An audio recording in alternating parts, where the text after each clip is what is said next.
Good morning. My name's Dwayne France, and I'm a combat veteran, retired Army non-commissioned officer, and a clinical mental health counselor. I'm going to talk to you today about the need to change the way we think and talk about veteran mental health, but before we do that, I need to tell you why. Rustamiyah, Iraq, 2007. We were at the beginning of the surge, and our unit had just been notified that we'd been extended to a 15-month deployment. One particular day, a young soldier and his platoon sergeant were supporting an infantry company as they established a combat outpost in northeast Baghdad. As the mission was concluding, the platoon sergeant turned to speak to his driver, and he was shot by a sniper's bullet. The platoon sergeant was evacuated to the closest aid station, but the soldier had to take the vehicle and equipment back to base, where I was there to meet him. I was at the gate when he pulled in, exhausted and anxious. Fort Carson 2013, after 5 deployments and 22 years of service, my family and I decided that it was time to retire. I knew that I wanted to continue to serve my soldiers, so I decided to do that in a different way, this time as a clinical mental health counselor.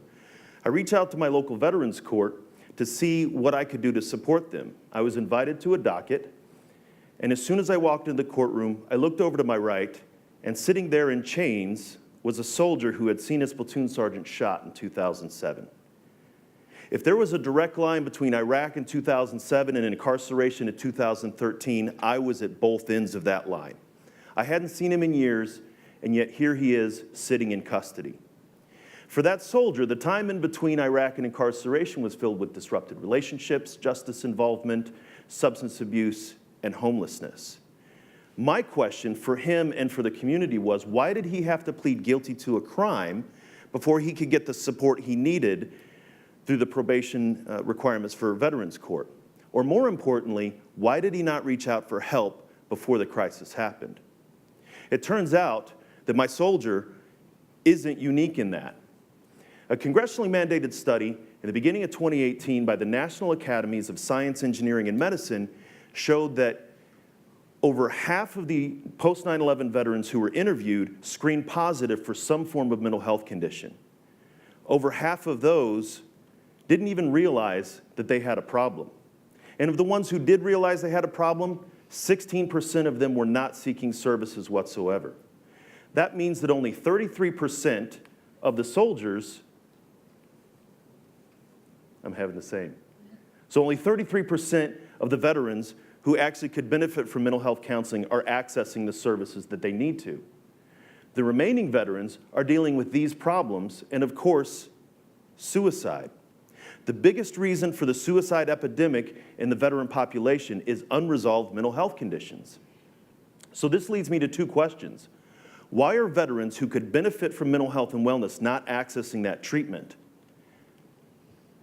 And how do we change the way that the veteran community thinks and talks about mental health as part of total wellness so that veterans are more likely to access the treatment that they need? The answer to that second question, data shows, is one of 3 ways that people use to reduce stigma: protest, education, and connection. Now, we've tried the protest route.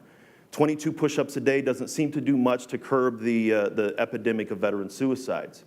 We've tried the education route through mandatory classes and webinars, and it still doesn't seem to change and raise awareness either.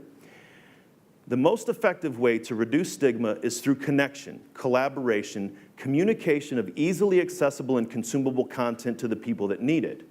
This kind of connection does one of 3 things. It raises awareness about the issue, it builds community amongst those individuals who are experiencing this, and it generates the conversation that we so desperately need to have.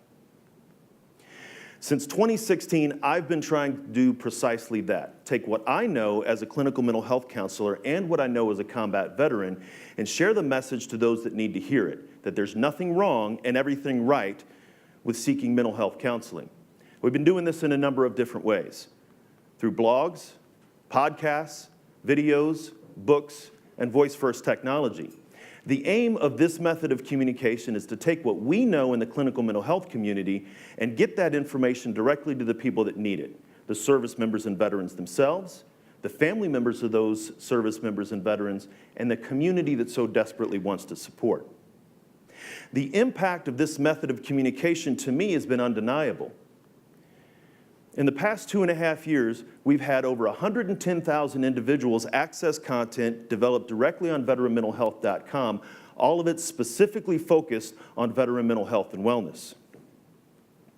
Now, I have a wide range of colleagues, a network of us mental health professionals that are starting to communicate in this way.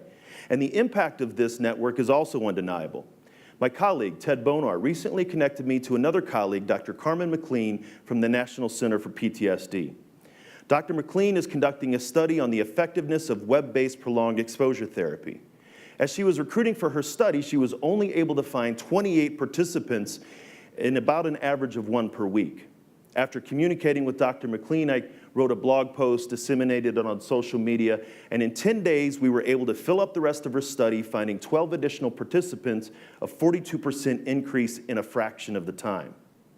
Other organizations writ large are also trying to do this, as RAND has recently established a short-term podcast called Veterans in America, the first episode of which focuses on post-traumatic stress disorder. The Defense Health Agency has started to produce a series of podcasts focusing on mental health and wellness. And the Department of Veterans Affairs has recently launched a new website communicating this information to veterans in a different way. So what do you need to do? What am I asking of you? If the goal is to create connection and you want to raise awareness, build community, and generate conversation, then do that. Take action. Read, listen, write. Mental health professionals who for a long time we were talking to each other are now trying to communicate to the community. Please let us do that. Listen to us. Include us in the conversations. Reach out. Reach out to veterans and reach out to those who haven't served to help those understand that we're not crazy combat vets, that we're not broken, that we're not damaged. Just because our military service changed us, it didn't break us. And then join the conversation. Actually have these conversations in the transition discussion, because it's usually just a crisis discussion that it comes in after something bad has happened. Don't just lament about veteran suicide, because that's protest. Don't just hand out a list of resources, because that's education. Instead, use the resources like veteranmentalhealth.com to generate the discussion from the very beginning of transition. We all want to help veterans get from this to this. There are a lot of organizations that are trying to do so for a lot of different reasons. Those that are trying to support purpose and meaning in a veteran's life, support education, support physical health, support employment, and build a network that veterans need after they leave the military. Each of these organizations are doing some very good things, and they're all fairly well connected to each other. The one aspect of total wellness that does not seem to be connected is mental health and wellness. There still seems to be a disconnect from those of us in the clinical community being able to provide support in a significant way to the rest of these organizations. And that's my goal. Take what we know as clinical mental health counselors and develop it in such a way so that we can support the rest of these organizations, help their veterans have the post-military life that they desire and deserve. Thank you.